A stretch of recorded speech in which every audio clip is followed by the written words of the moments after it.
Yusek, ano po ang posisyon ng Malacanang tungkol dito sa Medical Assistance for Indigents and Financially Incapacitated Patients or MyFIP? Kasi may mga grupo and personalities including Shelo Magno and Cardinal David na kino-question itong pagtaas pa ng pondo na nakalaan para dito sa MyFIP because for them, it's like a violation of human dignity dahil parang binibigyan pa ng utang na loob from the politicians. Ano pong posisyon ng Malacanang? Ang plano po kasi dito ng DOH ay maiangat at maitaas po ang budget ng MyPIF dahil po ito ay para mas matugunan po yung zero balance billing sa LGUs.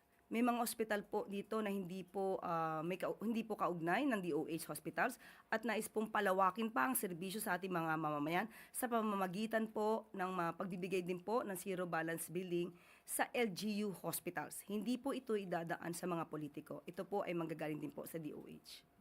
So mukhang malabo po. Is it safe to say na malabo na i-veto ni Presidente ito like yung mga panawagan ni na Shelo Magno? Hindi po kasi dadaan sa mga politiko ang pondo na ito.